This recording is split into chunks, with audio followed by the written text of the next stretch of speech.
every amount of pain there. Something big, like a Star Wars or a Marvel. Wouldn't have been good, but would have been like, You are at the movies with Ace. And Martin. And we once again did go to the movies because it's Tron in time. Tron Ares hit the theater. And yeah, we'll review the movie in this discussion, but we kind of just want to talk about the state of Tron as well. Because we both, have connections to this franchise. I know you got some love for Tron Legacy. And yeah, just kind of discussing this. Before we go into Ares, what is your kind of connection, though, Martin, on the Tron franchise as a whole? I guess probably right around the time Tron Legacy came out, I was like, oh, I should probably check out the first Tron. Like, the concept of making a Legacy sequel was kind of foreign at that time. Yeah. So I was like, oh, this new Tron movie looks cool. I already was a fan of Daft Punk at the time. So I was like, oh, I should probably check this out. I think I, at that point, had already played Kingdom Hearts 2 as well, which has a whole Tron segment. So, like, I was familiar through cultural osmosis what Tron was. And then I went and saw the original Tron movie. Like, I think I rented it or something. And I was like, okay, this has a lot of really cool concepts, but, like, obviously computer technology wasn't there at the time to make this, like, good. It has cool ideas. It's got, like, this fun, like, video game world, and the graphics and visuals are very cool, and, like, a vintage CGI and vintage computer generated graphics images and, like way, but I didn't really care for the first Tron movie. I think I probably like it now a little bit more in retrospective, just because it is so original and fresh and cutting edge for its time. But I think Tron Legacy is, like, besides a few things, a very, very competent action movie. It has some really, really great visual effects that hold up a whole lot better than anything that's coming out, like, nowadays in terms of big CGI scale. Yeah, I mean, the score is great. Daft Punk doing a Tron score is, like, a genius idea. And since they've retired, we're in a different era now. Yeah, Tron Legacy, directed by Joseph Kosinski. Yeah, That sounds Kosinski. right. And dude, come on, we're Polish. Fucking get with it. Yeah, that was bad on me. But we didn't know at the time. We didn't know at the time how badass this guy was. Director of Oblivion, which we both think is underrated, and also directors of Top Gun Maverick and F1. At least for me personally, two of the most satisfying movies when it just comes to movie technology and stuff. We didn't know what we had with Tron Legacy, really, until Ares has now hit us and being like, man, if we had this guy holding it down. And Disney was really pushing Tron. I remember growing up, I went to Disneyland in California the year this came out. The marketing was everywhere. Like, not only posters, I remember they had, like, pillars that was, like, the Tron glowing blue, and and it would just have all this different stuff. To have my wrestling mention of the episode, WrestleMania 28, Flow Rider performs and he comes out in a Tron bike. Like, Tron was everywhere. And it like, you couldn't escape it. And then they buy Star Wars.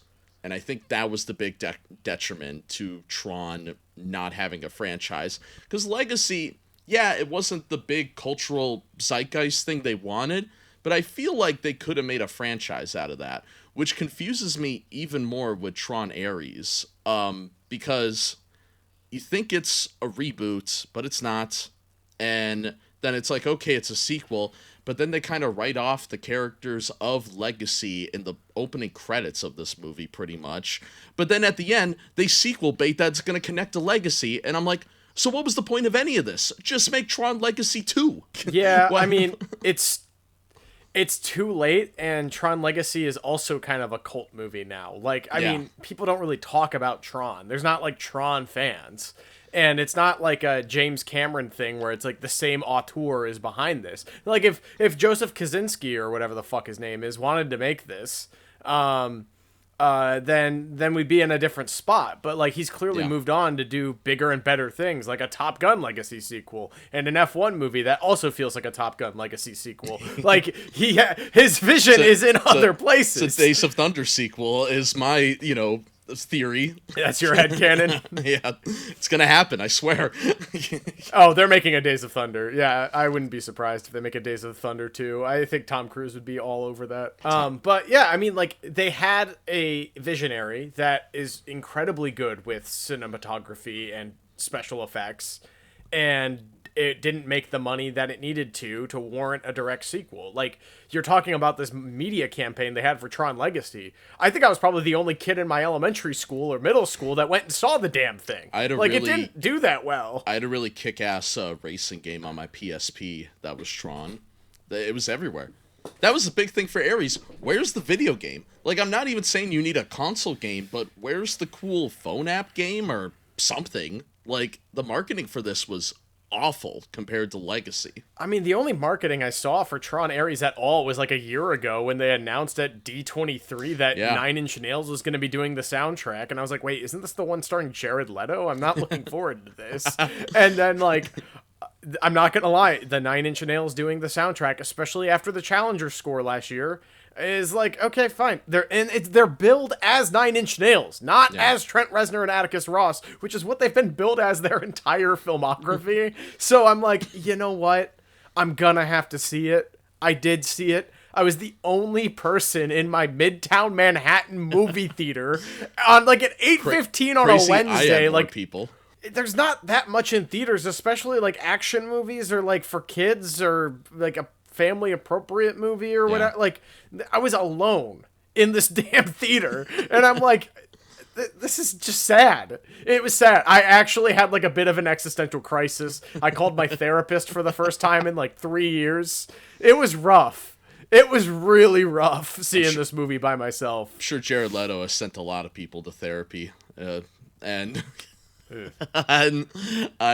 that's the thing too, is it's starring a controversial figure as well. Not really a guy right now you want to put the head of this, but they've been developing this for, like 7 to 10 years. I think in the press I heard Jared Leto say that, if he's even telling the truth. He's like, I've been working on this for 11 years, and I'm like, okay, 11 years ago you were winning an Oscar. Do you think this movie does better if it stars like Austin Butler, like just somebody really hot right now? Yes. Yeah. Absolutely. This movie does better if it has Austin Butler in it. They have Cameron Montague in a nothing role. When he showed up, I was like, oh, okay. But then we never see him again. The cast is really weird in this. The antagonist. That's the kid from Shameless, right? That also plays the Joker in Gotham. Or I know him from Star Wars fame. He's Cal Kestis in the video game, so he's on that Disney payroll. But I like him as an actor. I thought he would be a more pivotal role, but he just disappears. We do have Evan Peters playing one of the antagonists, but then you have this Athena character as the heavy, who was in the Acolyte show, because I kept looking at her and I'm like, where do I know this actress from? But she's from Acolyte. Topic Another Day, I don't think is that terrible, and she's not terrible in it by any means either. And I like her in this movie. She doesn't have a lot to work with, but she's got a aura, as the kids would say. I liked she came off very intimidating, and just liked her as a foe to Ares in the third act. Yeah, I mean, this movie's not horrible. And I kind of like what they're doing with, like, the concept of, like, oh, we're going to have, like, this Greek god pantheon of characters from the Tron world. This movie loses me so much when they bring that computer world into the real world.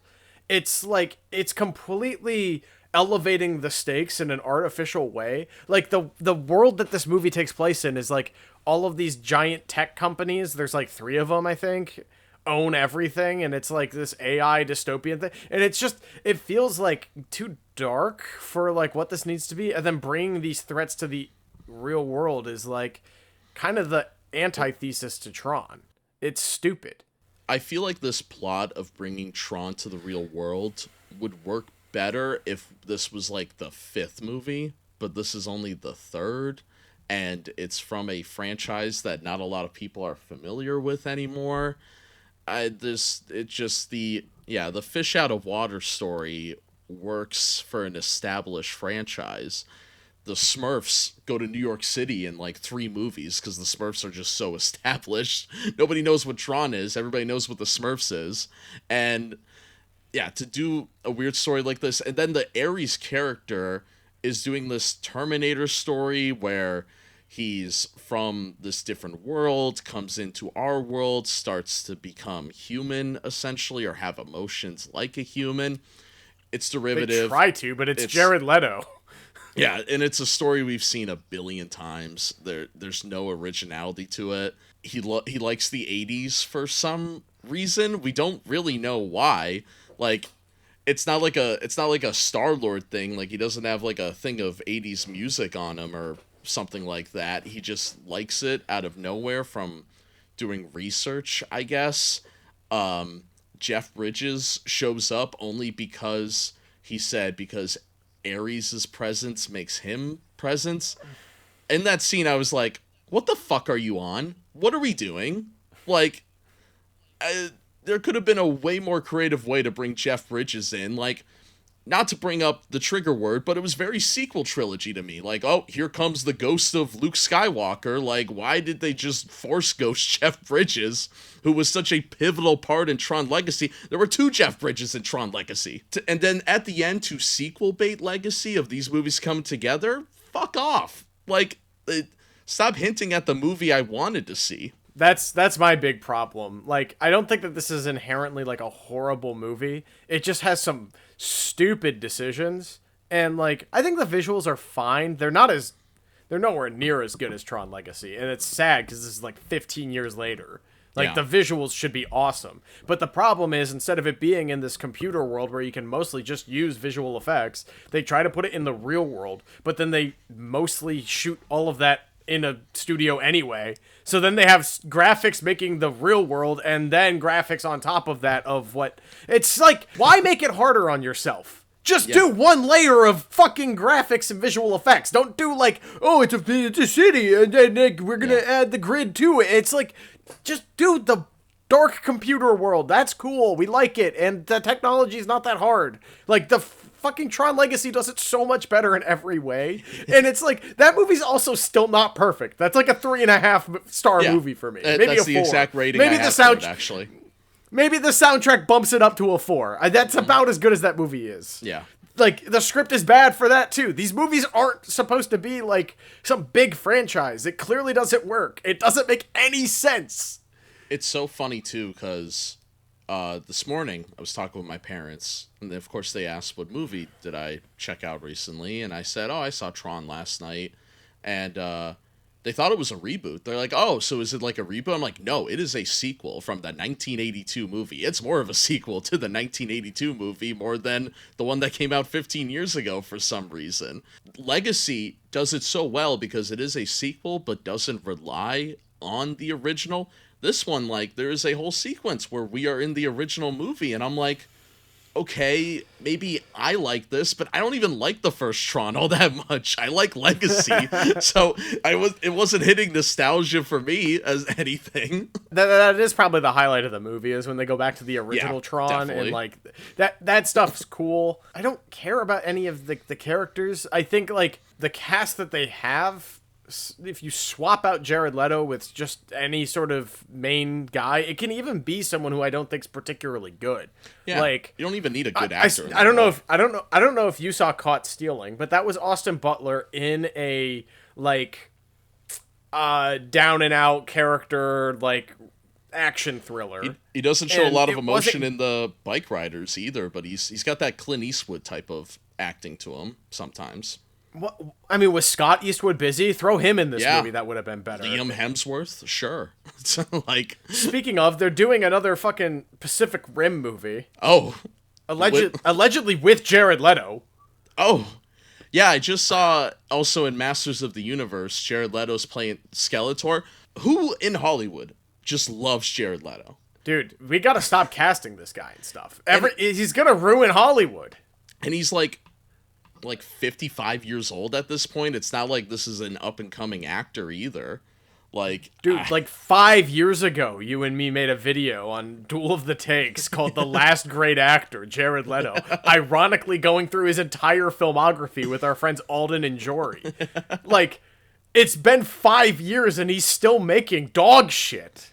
Like, Morbius should have been the nail in the coffin of whatever the fuck vehicles for this guy in a big blockbuster. Like, have him do an indie movie again. Have him do some small movie, like, rebuild back up. Like, I'm not saying he's awful. He's a serviceable actor when there's a good script and a good part for him. He's just a bit of an egomaniac. But, like, at this point, I'd rather have a Johnny Depp fucking led Tron movie. I don't give a fuck. And I think we've made this point on and off camera before. It feels like Jared Leto is trying to have the career Heath Ledger would have had, and it just, like, he even played the Joker. It's hard to not compare the two, and it's just like Jared Leto just doesn't have that leading man material that a Heath Ledger had, or that somebody else has, that I think an Austin Butler has. Even Timothée Chalamet, to a point, could have been a good Tron Ares. Like, you have these other options, way younger options, that people actually go to the theater for. And, like, people think actors don't make money. Leading men are still important. I don't think Dune makes half its profit without its cast. Like, casting is still super important, and this is one of those examples where you gotta really pay attention to who you're casting. We haven't had a Pirates of the Caribbean movie because nobody's confident in it without starring Johnny Depp. Like, these parts are still crucial to your franchise. And the MCU is now learning that you can't just throw anyone to the waste. Like, they're literally brought back Robert Downey Jr. Like, and Disney's going to keep having trouble with this, and other studios are going to keep having trouble with this until they learn that this stuff matters. It's not always about the IP. This movie is, like, there's no world where it wasn't good, but, I mean, I feel like anyone could have told you this movie was going to underperform. Like, a year ago. Like, there's no way anyone had this in their top 10 grossing movies of the year predictions or anything like that. It's a shame. What'd you think of the soundtrack? What'd you think of Nine Inch Nails' score? I thought it was good. There were two scenes that had really stuck out to me that I thought was very good. When he's riding in the water, I thought the score there and the song there was awesome. And I do like the kind of the theme song of the Nine Inch Nails song that was played in the trailer and then in the credits. Those were the two times it really stuck out to me. And when the red soldiers, Tron soldiers, are running up the building. Those are 3 points where I think the score really hits. But other than that, I mean, it's way more synth than even the Daft Punk one, where Daft Punk kind of put their own spin on it. I feel like I got way too much Tron and not enough Nine Inch Nails, if that makes sense. I agree with you. I think they definitely leaned into kind of like the more ambient synth stuff, which is like fine. It reminds me a lot of their public domain or copyright free music Ghosts, like a lot of that, and that's good film score stuff.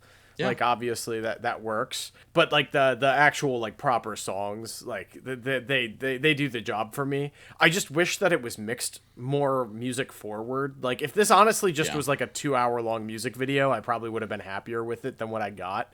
But I thought like the dialogue mixing and incorporation of sound effects in the scene really actually took away from the music that was like better than most movies like this. Like, I don't know. This isn't even as good as like the Cliff Martinez score for the movie Drive. Like, it's not even that good, you know? So it's like, it's not fantastic, but it gets the job done better than I think it would have been if it was just some sort of, you know, in-house kind of regular Disney composer. With 2 months left in the year, I think I could finally make my case that F1 has the best score of the year. That's a conversation for another time, but just throwing in my bid there. I love that score. I don't know. That Sinner's score was pretty damn good, too. That's up there, too, as well. I don't know. That one really hit for me. And I thought this one would, too. Like, just like what Daft Punk did. What'd you think of Evan Peters in this movie? I liked his character. I wish he had more screen time. Yeah. Like, I wish he was a more developed villain. Like, it seems like if this movie, like, somehow made $300 million, it sounds like he'd probably have his own... He'd be like the main villain for the next movie, or like a more established villain in the next role. Like, I don't know. It looked like he was going to gain the power consciousness of the original Tron villain. However that's going to work, we'll never know. It's weird because he kind of plays a similar role to Cillian Murphy in Tron Legacy. Which he is the nephew of Cillian Murphy's character, I believe. I didn't even catch that. Yeah, I did some half-ass research because I was very confused how this family had all this power.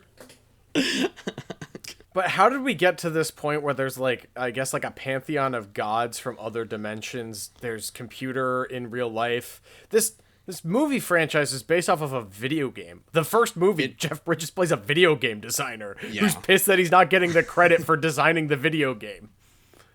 Like, what? Why did we have to go so big with this story? Like, why did we have to make it a dystopian thing? Yeah, they tried to have a message about AI and dystopian future, and I left the movie... That's rich coming from fucking Disney. Yeah. It's weird, because I left the movie... The movie either didn't know what they wanted to say, or if they did, it's incredibly pro-AI, which is interesting. Yes. Like, the AI... Which is disgusting. The AI wins at the end, and the AI, I think, even says, the world just isn't ready for me. And I guess that's the message the movie's presenting, is that AI's good, you're just not ready for it. I mean, that's for the audience to decide when it comes to that, but at least that's what the movie presented to me, which just felt very lacked. Even if that is the theme they were trying to do, it was lacking. It did not convince me either way. The movie just felt like nothing at the end. Yeah, maybe that's part of the reason why I had like a panic attack almost watching this movie. I mean, I think this is like, this movie, while probably not going to be culturally relevant at all, is a perfect signifier of where Hollywood is at in 2025, and it really makes my stomach hurt. I feel like there's this dependence on intellectual property and squeezing every last drop out of any decent idea from the 1980s. Like, this is just the nth degree version of that. Like, Tron Legacy was kind of ahead of the curve on that. And then now we're in a world where we're getting like Ghostbusters sequel, like action movies. Like, I'm exhausted. This is such a disgusting time we live in. And to kind of try to be the positive advocate, where I think we're gearing towards the end of it. These feel like the final nails, because Sinners makes a boatload of money. F1 makes a boatload of money. And yeah, F1's based on a sport, but it's an original story, original characters. And even Warner has said, we got to push original IP. Like, this is what people are going to the theater for. I never thought in a David Zaslav-owned Warner Brothers I would be like, thank you, Warner Brothers! They got fucking Sinners. They got F1, which I thought was okay, and co-produced by Apple. I don't love that one as much as the others. They got Weapons. Like, they were putting out bangers this year. Disney has had nothing but diarrhea all year. What'd they fucking start with? They started with fucking Snow White. The Snow White movie that no one saw, the AI slop fucking Snow White, and then what? They fucking shitted out a Lilo and Stitch fucking reboot that ruins the characters of the original fucking movie, and then they give us this? Like, Disney, get it to fucking together. Fuck you. If we look at the history of Disney too, they always seem like a 5 years behind of everybody else. Like, Narnia comes out way too late, and then they fumbled that while Harry Potter becomes the biggest thing ever in the 2000s. Or the Disney had to have a renaissance in the 90s because of how much they fumbled the 80s. Tron was a part of that fumble, by the way, in 1982. It feels like history is repeating itself, where Disney had such a great 2010s, whether it was the MCU or Star Wars, like when it comes to pure box office. It was just relying on the shit that they bought, and now they have to fucking adapt and be original. Like, I'm actually looking forward to that Hoppers movie, the new Pixar joint that is that could be good. Made by the people who made We Bare Bears. Mm-hmm. That could be good. I hope it's good. Pixar needs a fucking hit. Their movies might fucking stop being made because they've made so many shit ones. It's one of those things where it's like, I love to complain about Disney. It's so easy to complain about Disney. But I also don't want jobs to go away. Like, I don't want the movie industry to go away. It's a very weird thing.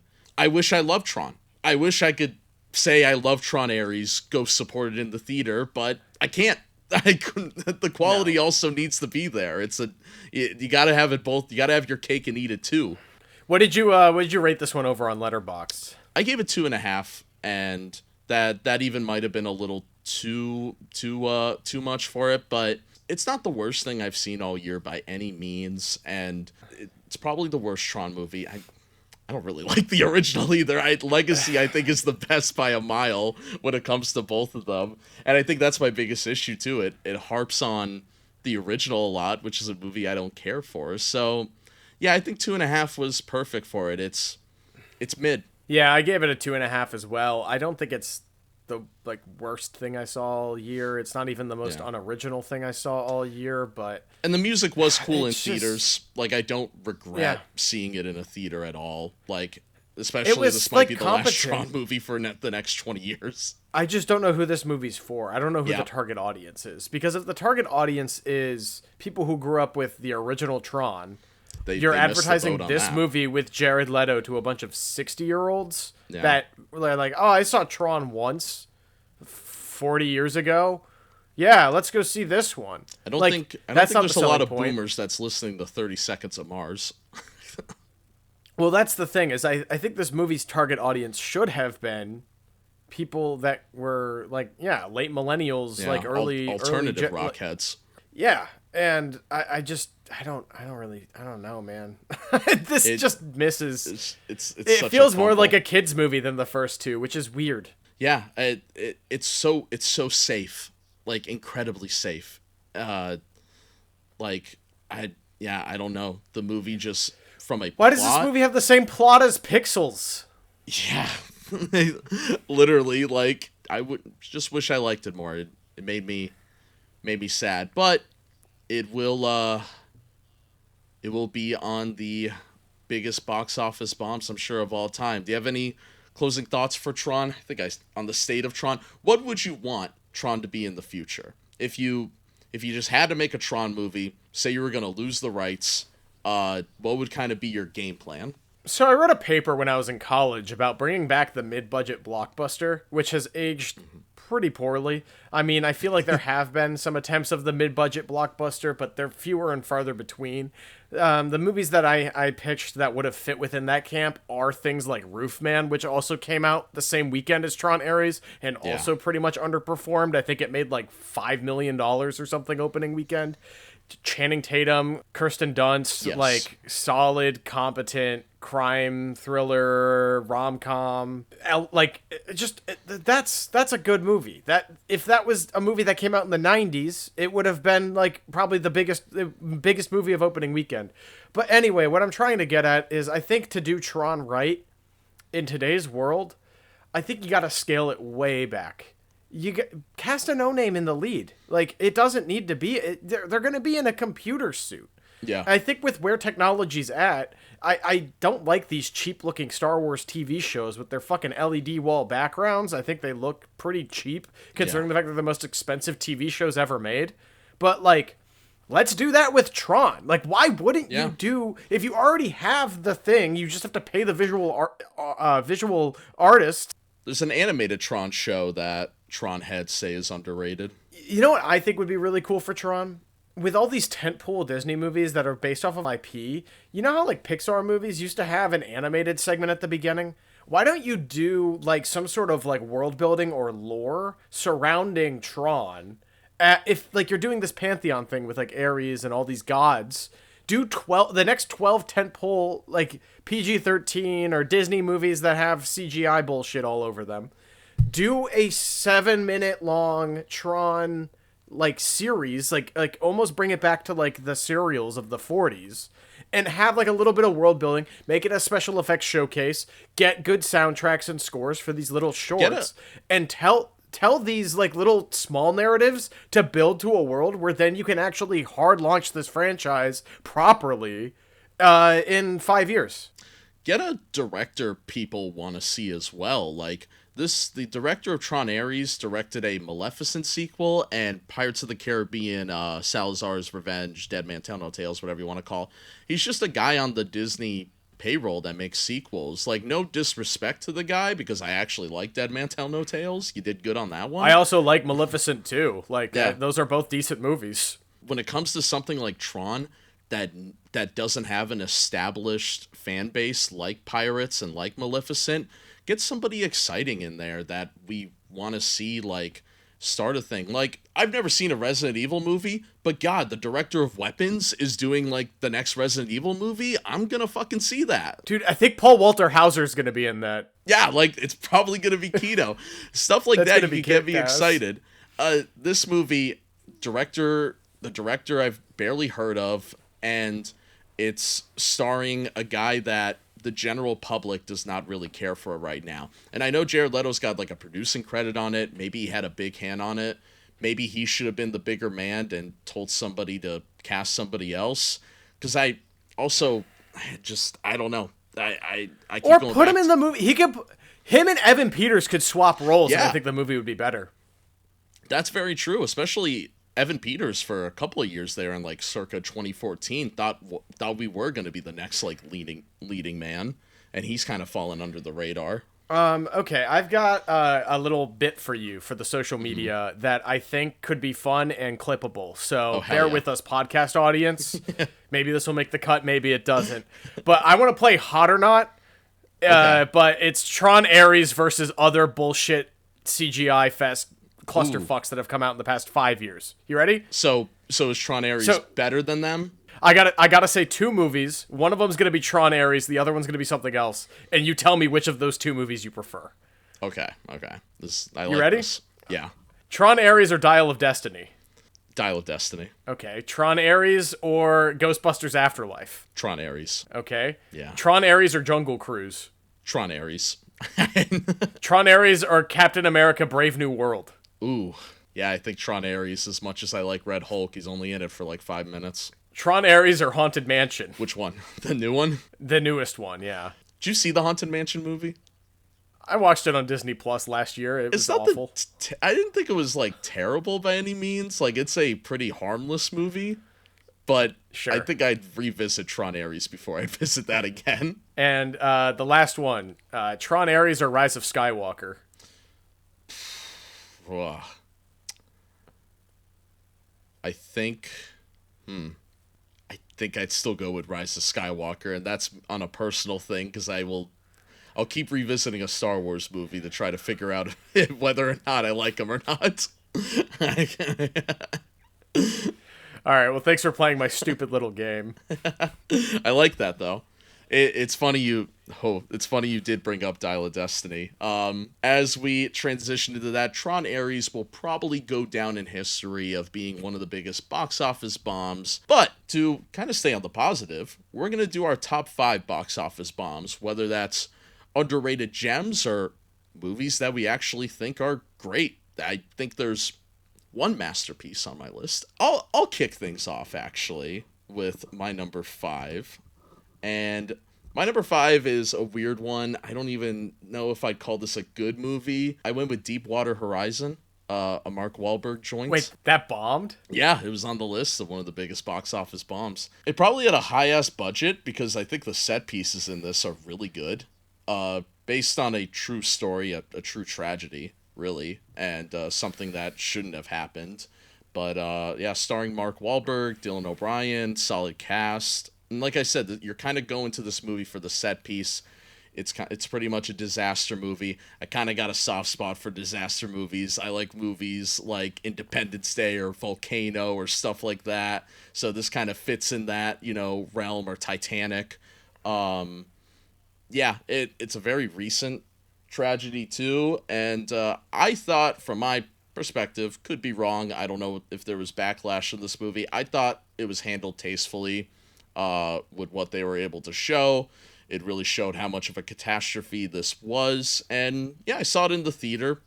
Didn't hate it by any means, but I wouldn't say it's that great either. And so I wasn't surprised that it didn't make all that much money. That's interesting. I'm surprised that was a box office bomb. Like, I thought I remember that being kind of successful. I worked at a movie theater at the time, and I remember a lot of people going to see it. It's weird that there's a whole subgenre of like disaster of some kind with Mark Wahlberg, like just kind of shoehorned into it. There's even worse ones than this. Like, I think of Patriots Day, which also has like, I think Lawrence Fishburne and what's his name? Bryan Cranston in it, which is about the Boston Marathon bomb. Production was 100 to 120 million only made 119 million. Oof. Right. So it pretty much lost its entire marketing budget. That's And an then- insane and then budget some. for a movie like that. So you want to know something crazy? I also have a Peter Berg directed movie at my Ooh. number 5. That's, This one's that is crazier. wild. And this one also makes for a bigger box office bomb. This is one of the most inflated budgets of all time. I hope you're ready for this. Strap in. I have 2012's Battleship movie. This is not on my list for anything other than my initial movie-going experience. I was in middle school, and I talked a girl that I had really had a crush on for like 2 years into going to see a movie. And we went and saw Battleship 2012. It was our first and only date. I think the movie was so bad, she was like, I don't know if I can do this anymore. But anyway, this movie had a budget of like $210 million. A movie about Battleship, the board game, and aliens come and attack. It lost somewhere between $58 and $150 million, which $100 million difference of loss, adjusted to $79 to $205 million.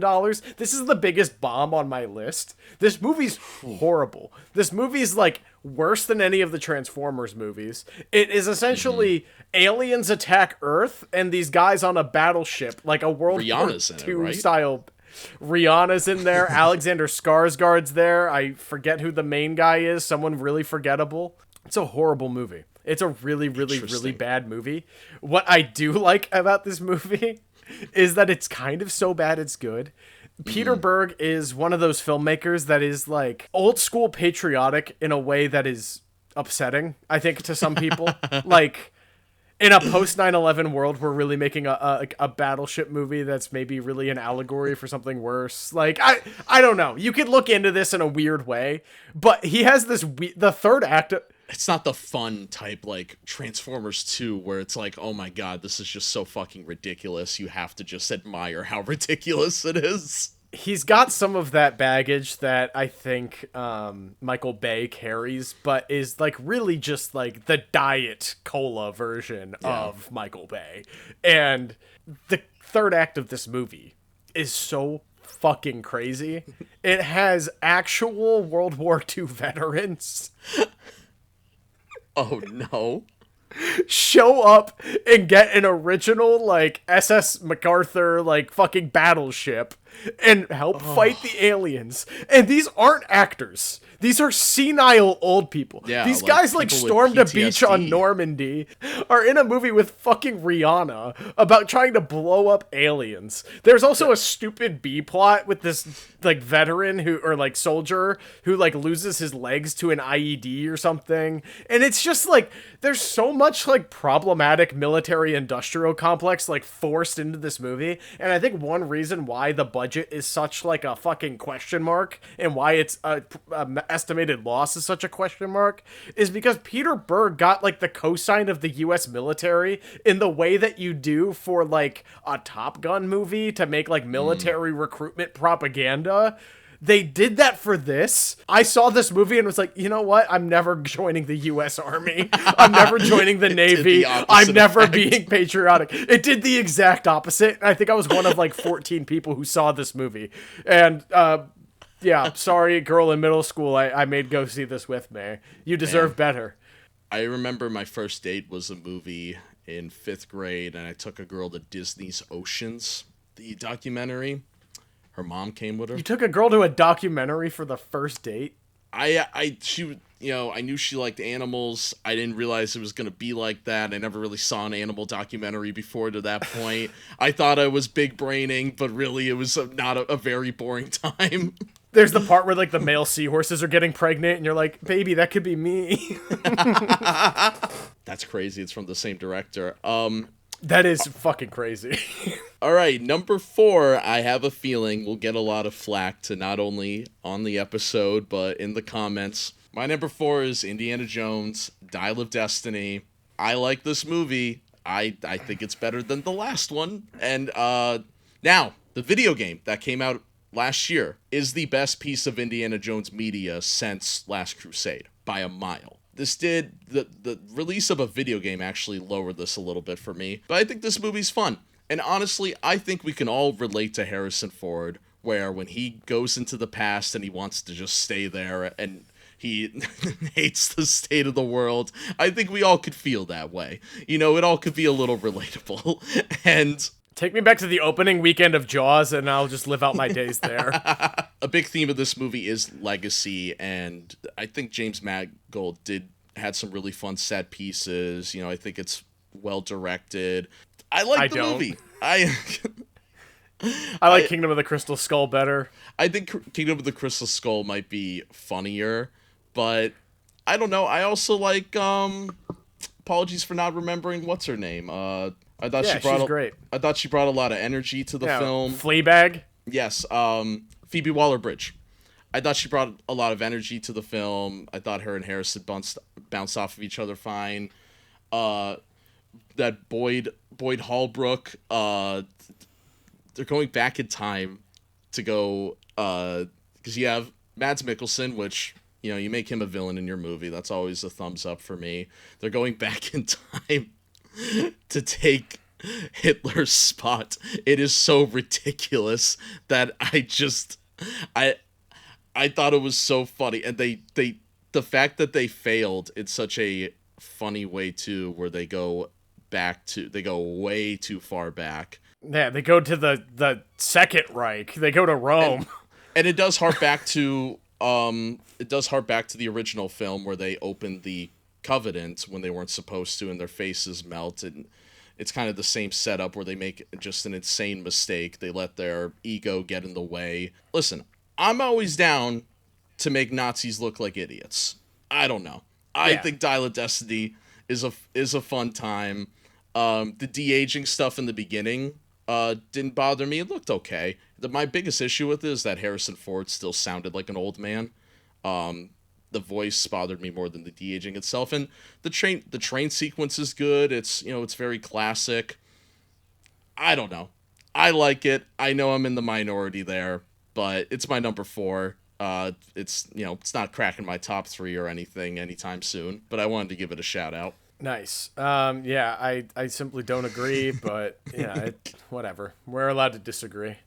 I don't love all these movies on the list. I put fucking Peter Berg's Battleship at number 5. I just want to talk about how much money that movie potentially lost. I think watching Dial of Destiny, it made me more like I wish we had more, just action adventure movies. Like, it sucks that these only happen with an IP now. The Uncharted movie was also not good, but still wish we had more movies like Uncharted, if that makes sense. I like the sentiment of punching Nazis in the face. So any movie that does that, I'm here for it. I did see this movie. I didn't. The Return of Saul is great. For the 2 scenes we do have them, there are little cameos in this that I think are a lot more tasteful than Crystal Skull, where Crystal Skull kills off what's his name for no reason. I think the actor was still alive from Last Crusade that we all love. Sean Connery? Marcus Brody. Oh, yeah. I think the actor was still alive, but that would have been a great character to have in Crystal Skull, especially with how funny Crystal Skull is. So I thought Dial of Destiny, if we could put any positive spin on, I think treats its, older characters a little better than whatever George Lucas was trying to write or make fun of there. My number 4 is a, fan favorite within the community. I have Speed Racer here. I figured that was coming up. They directed a very ambitious, mostly completely computer generated graphics race car movie. I love Speed Racer. I have 2 anime movies brought to live action on my list, and Speed Racer's the first of them. Back when anime movies didn't make money, and I wish we were still in that. This movie lost about $88 million, adjusted for inflation, about 120. It's really ambitious. Toy. I never saw the movie as a kid, but I had the toy. Yeah, I think the Mach 5 is a cool car. I think the cast is great. I like Emile Hirsch as Speed Racer. You've got Susan Sarandon as the mom. You've got John Goodman as the dad. Like, this is dream family. Racer X is handled pretty well, and I think the race sequences in this movie are awesome. It's honestly like a full movie of pod racing, but better. Like, this movie slaps. Yeah. I could watch Speed Racer pretty much any day. It handles the tone of like a 60s Japanese cartoon. like very well, where it is like slightly elevated and more dramatic, but like the editing style and like the little like they'll like just show a character's face for 1 second, they nail it perfectly. The Wachowskis, this is like maybe their like third or fourth best movie in my opinion, depending on how you feel on the Matrix sequels and Cloud Atlas. This is probably number 3. I love this film. When I saw it in, whatever age I was, I didn't really get it. And then you and, JVH, friend of the show, and others, when we watched it together and I kind of got more of an explanation of what this movie is supposed to be, I ended up enjoying it more and found it a lot more entertaining than my first watch, where I didn't know what I was getting. And I think going into it with that knowledge, I think helps a lot. Not saying you need to read the manga. I ain't doing that, but I think I think going in with that, knowing what that type of style is, I think you're going to get a lot more entertainment from it. Yeah, it's fun. I like it. I like it a lot. And if you haven't seen Speed Racer, just throw it on in the background. It'll grab your attention. It's very colorful and vibrant and expressive film. My number 3 is a very recent movie. I have no idea what your take on this one is. I have Furiosa at number 3. It's my number 2. Sweet. I think this movie rocks. I think it's very good. Anya Taylor-Joy, when she shows up in the movie, it takes a minute, but when she does enter the movie, I think she's, great. If you love Fury Road, it's pretty much a love letter to that, where they show like highlights of Fury Road at the end. Weird end credits thing. George Miller just loves Fury Road, but no, Chris Hemsworth I think is highly entertaining. It's probably his best role since, I don't know. It's probably one of the most entertaining roles he's ever had. It's up there with Cabin in the Woods for me. Yeah, this movie has a great cast, and didn't realize how much of a flop it was until I did some research, and was just like, wow, definitely had to put it on the list once I saw it. Yeah, this movie just lit $120 million on fire to celebrate a movie that also kind of low-key underperformed 12 years ago that is now a cinematic masterpiece. And I feel like I've been hearing about the Furiosa spinoff since Fury Road came out. Like, it felt like literally the year after. And it's like, Charlize Theron had no intentions of making that movie. She had a miserable time on set in the fucking desert making a movie with a bunch of crazy Australians. I don't blame her. And then Anya Taylor-Joy went through the same thing. Like, these people don't talk about they loved the experience and want to come back. I think it's great that George Miller's a fucking mad lad and is in his like 80s making Mad Max movies still, but like I get why people like don't want to do these. Yeah. I think that Fury Road is a masterpiece, and I'm happy that that's been reclaimed. I don't know if it was a box office success, but it probably was very expensive and broke even.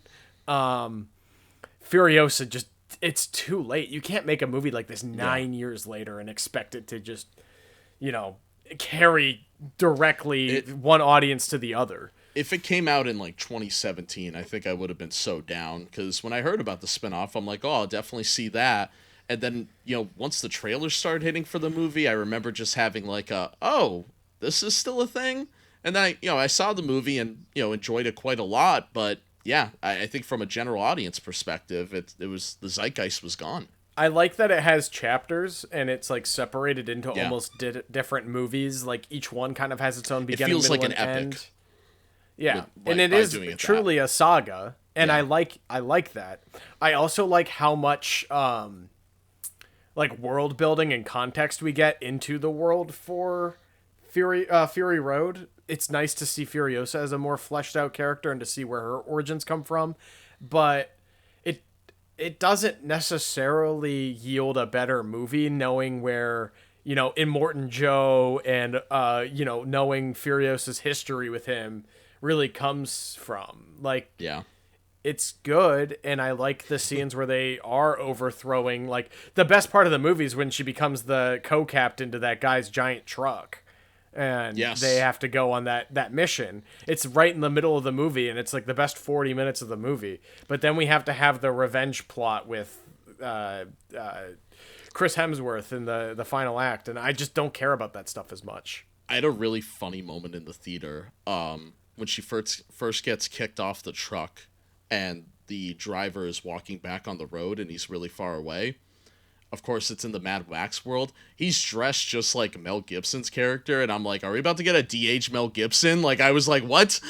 For a split second there, the movie was about to lose me, but thankfully that didn't happen. Thank God they didn't do that. Yeah, I had this at my number 2. I like this movie a lot, and it did just straight up lose like over $100 million. Like, no ifs, ands, or buts about it. Good on whoever produced this, but I think this is the last Mad Max movie we're gonna get made, at least with George Miller, and I hope no one else tries to touch this franchise. Let it die with him. Not to be morbid, George Miller, make another one if you can, but I don't think anyone's gonna let you burn $100 million a fifth time. It's kind of like Back to the Future, where you don't want a different team touching that franchise. No, please don't. Did you say your number 3? No, my number 3 is Ghost in the Shell, another anime movie brought to live action. A Nabarn classic. I have defended this movie for about a decade online, whenever the fuck it came out. I think it came out in 2017. You have a poster of it, right? I don't know if you still have it. I did in my college apartment, but not anymore. I like this movie. I like the fact that it merges elements from the first Ghost in the Shell movie. It has a lot of scenes that are just recreated that I think still work quite well. And then it's got the element and villain of the second movie kind of thrown in there as well. And I like that. I like that it is a Western big budget action movie take on 2 anime movies that I kind of like. I think the character design that they have for all of the ensemble cast is really strong. And I like that it is kind of like a budget cyberpunk Neo Tokyo kind of vibe. It feels in a lot of ways like a boneless Blade Runner, which, you know, you could say is bad because the original movie is maybe more like a highbrow Blade Runner continuation, but I love the source material, and I think that this movie does a pretty good job. I think Scarlett Johansson does a good job playing Major, and I think they actually handled the themes of identity and what it means to have a consciousness quite well. I don't know why people hate this movie so much. I don't think people have given... I still think 8 years later, not enough people have given this movie a chance. Yeah, it kind of got lost to time. I also, in this era, I also think of Scarlett Johansson's that action movie where she's using 100% of her brain. I forget what it's called, but she was definitely Lucy. She was definitely in our action movie era at that time too. It's she was just the movie Collateral, but with Lucy. I feel like my number 2 is your number 1. Is it Blade Runner 2049? It is, yeah. So then it is. Yeah. My number 1 is just based. It's a very me pick, and I'm sure we can all guess it. But for right now, Blade Runner 2049. If many of my movies is a masterpiece, it is this one. Shout out to our History of Motion Picture Arts class that introduced me to the Blade Runner universe. I remember just watching it in my college apartment late at night and just being engulfed by it. Like, just loving the atmosphere, the vibes, the aesthetic. I truly just, at the time, never saw a movie like that, and it was the perfect movie to watch as a film student because it did make me think about movies don't have to traditionally look like this. Like, I started to really think of styles, what color means to a frame. Like, it's not just putting your camera up and just shooting the shit. Like, if you put time and effort into what you're making, into your style, you could come out with something truly beautiful. This movie's, it's art. It truly is. Scorsese, cinema. Yeah, I love Blade Runner 2049. It's my favorite box office bomb of all time. It did lose like $103 million for probably one of the best sequels ever made and probably one of the best science fiction movies of all time. The original Blade Runner is one that I hold in very close sentiment for essentially building the cyberpunk aesthetic, for giving us a longer take on the Philip K. Dick short story, Do Robots Dream of Electric Sheep? I think it handles themes of what it means to be human in a very beautiful way. I also love that it's a noir. It's straight up a 40s movie. It's right up there with some of the best noirs of all time. I think it is funny that Harrison Ford, Decker, is constantly getting his shit rocked by these replicants and somehow powers through. I think Blade Runner 2049 just really passes that baton off to Ryan Gosling, who also gets his shit rocked several times in this movie. By I Harrison think that this Ford. movie, and this is super relevant because we're talking about Tron Ares. Jared Yeah, Leto's the Jared fucking Leto's villain of this movie. And I like him in the movie. This is not He's great one of in his- this movie. Yeah, it's not a bad role by him by any means. That's the thing about Jared Leto is I think he could be a great supporting actor, but he keeps getting cast in these leading man things. Blade Runner's a perfect example. He is a fine antagonist in a movie even. Maybe he'll work as Skeletor in the He-Man movie. Maybe. I like the aesthetics of Blade Runner 2049 a lot. I don't think it's as aesthetically pleasing to me as the original. I like kind of the more rainy and city kind of scapes, whereas we see a lot more like ruins, but it makes sense because obviously society is on the brink of falling in this movie. I think this movie has a lot of great things in it. Anya de Armas as Joy is awesome. Like, Yeah. I think Blade Runner 2049 is going to be just as revered, if not more revered, than the original Blade Runner 40 years removed from it than it was when this movie got made. There's a bigger chance that 2049 will actually look like Blade Runner more than 2019 looking like the original Blade Runner. the way it's going. Oof. Well, hey, I mean, you're going to get your own Joy very soon. Hey, before that though, I am single, ladies. I am right now. I am my number one because I am Solo, a Star Wars story. Of course, this is my number one. I've championed this movie for years now. It is gonna go down as the most underrated thing to come out of this Disney Star Wars era. A lot of it, I don't think, is the movie's fault for bombing. I remember we actually did a reaction to the trailer on Lego Mace Windu Corps, and we really shit on that trailer. The marketing for this is not good. I remember the posters sucked. Nothing looked pleasing to me. And then I saw this movie and I saw it opening night and had a great time. It's the movie I could revisit the easiest. It doesn't have that sequel trilogy baggage that you may struggle with. You know, as much fun as you can have watching Force Awakens, it's hard to not think about the rest of the movies and the state of Star Wars. Solo is grounded, it is contained, it's what a lot of people want out of Star Wars. They love that underground bounty hunter type thing. It is the one thing we've always wanted to see expanded. Alden Ehrenreich is awesome in this movie. He does his own thing. He's not doing a Harrison Ford impression that for some reason people wanted.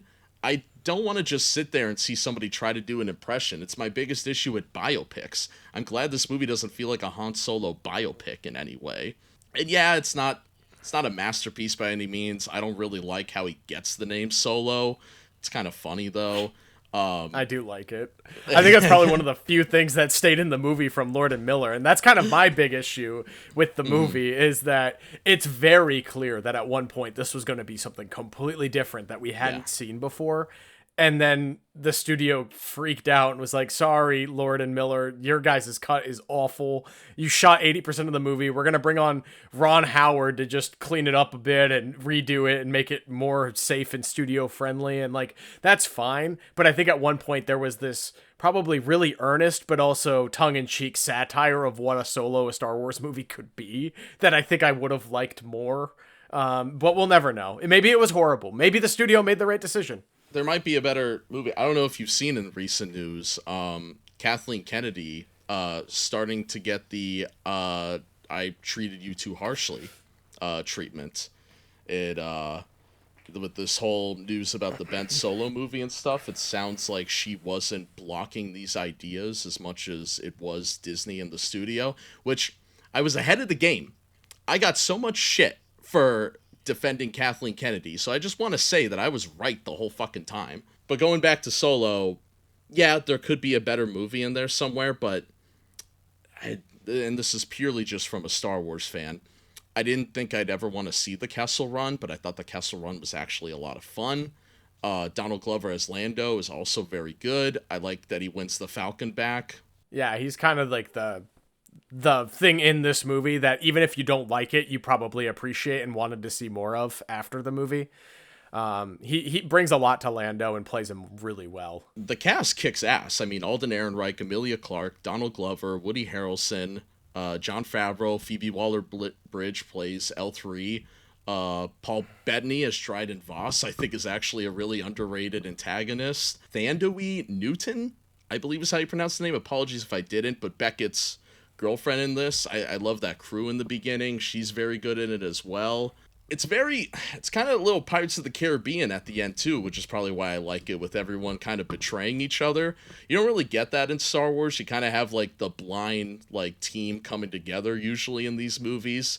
So I like that they actually were space pirates, and I think that helped it as well. I got a quick question for you. Has Emilia Clarke ever been hotter than she is in this movie? She is very hot in this movie. I don't know what it is. Like when Han Solo leaves her on that planet, I'm like, I would go back to Corellia, even if it's a piece of shit, to get Kira back. And it's a shame.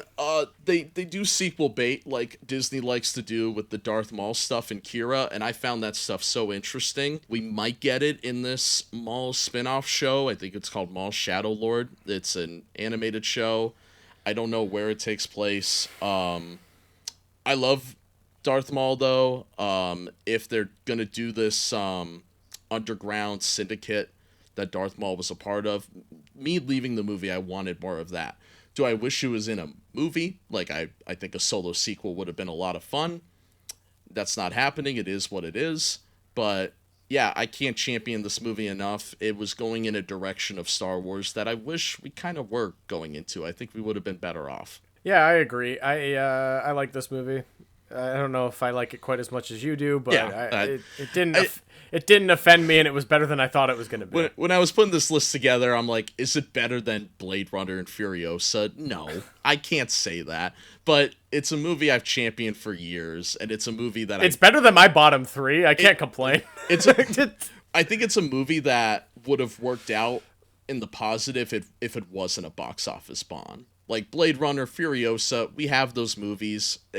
Them making money doesn't really matter to us, but something like Solo and the state of Star Wars and Lucasfilm right now, I think would have helped if Solo made a lot of money, and we could have gotten some better spin-offs, I think, than the state we're in right now. This is a dumb hypothetical, but I think a big reason why Solo underperformed was because it's like the off movie. Like, they were really trying to follow what the MCU was doing at the time, where it's like, this came out right after Episode 8, if I'm not mistaken. Only 6 months after, I believe, which is crazy. Yeah, which is, like, not really enough time to unwind from a normal blockbuster Star Wars movie. But the fact that it was after one that was so polarizing, I think it kind of left Star Wars like a bad taste in people's mouths. So I'm saying, hypothetically, let's say Solo, a Star Wars story, comes out in 2022 after the trilogy.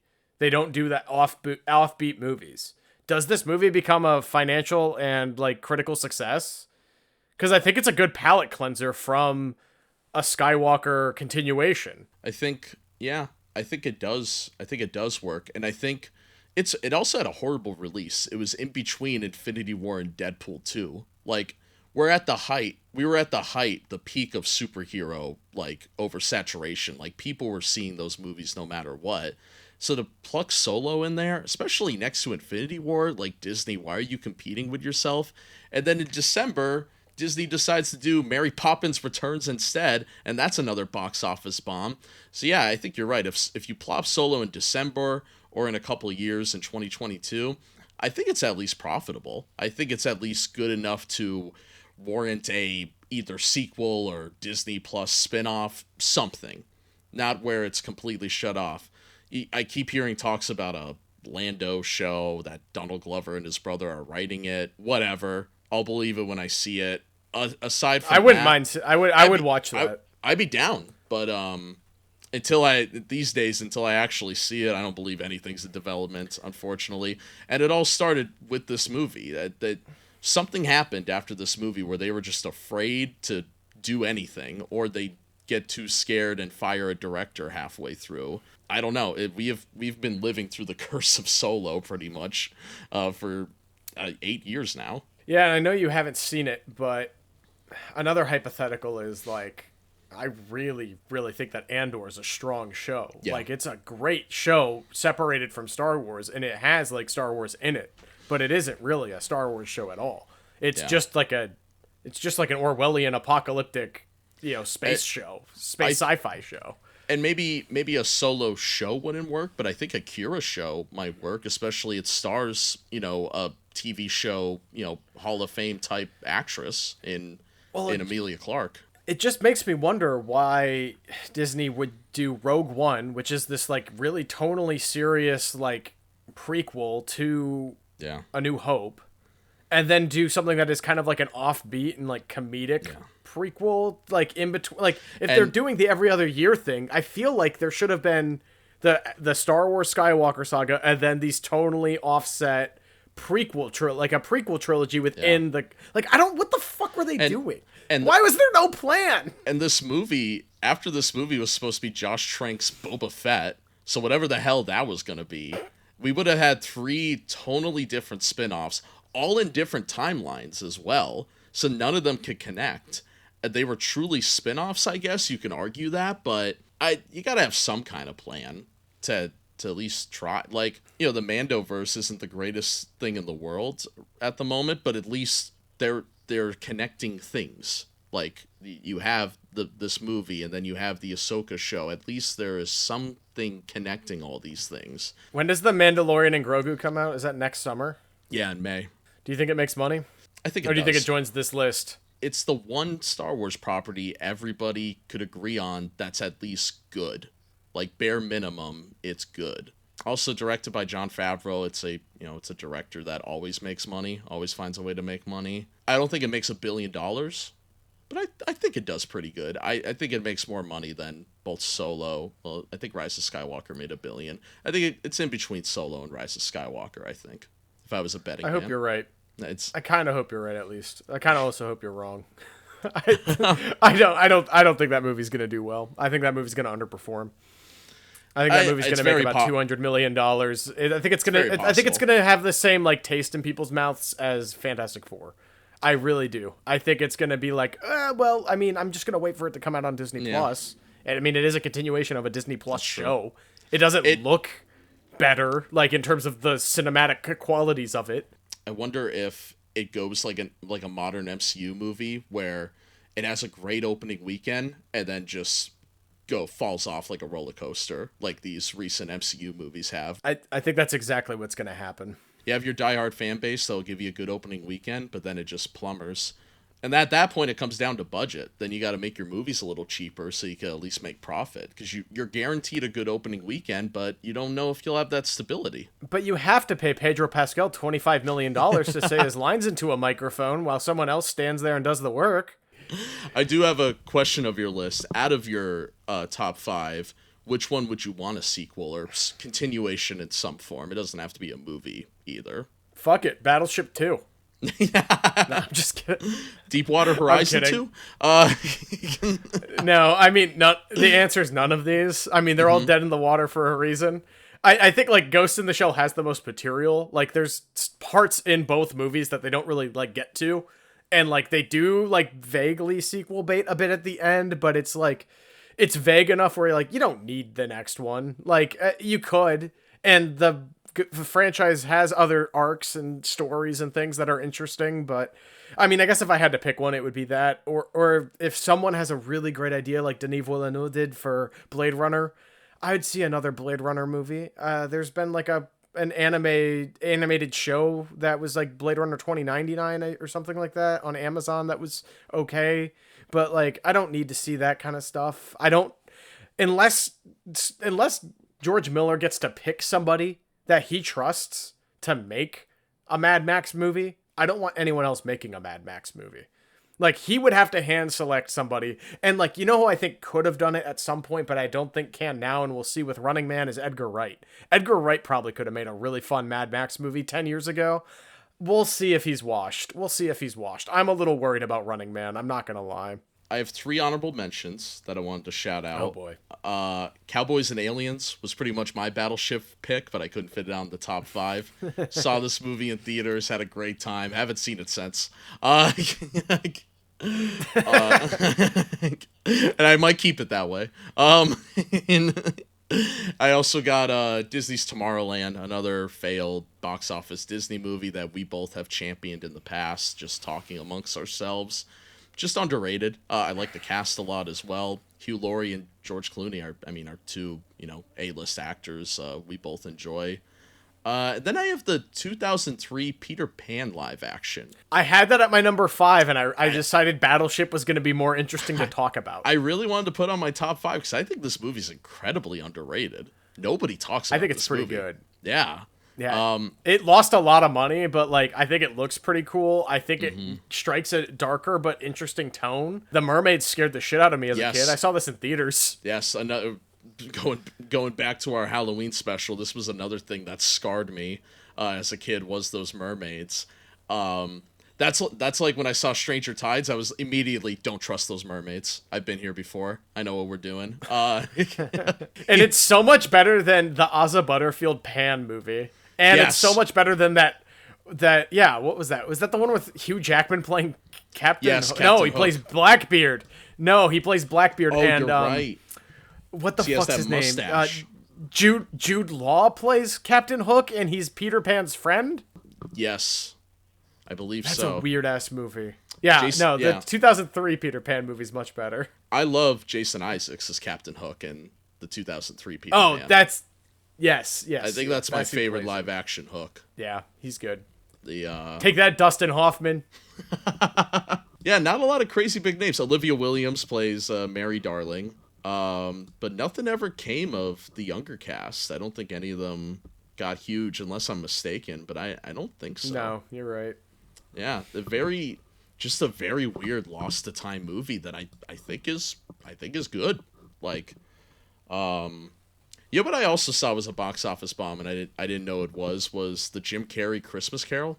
Yeah, I think that was just too expensive. Yeah, it used that same Polar Express technology. Yep, and it didn't make as much money as Polar Express.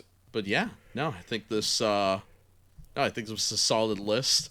The I'm sure I'm gonna get some shit for my list, but I am what I am.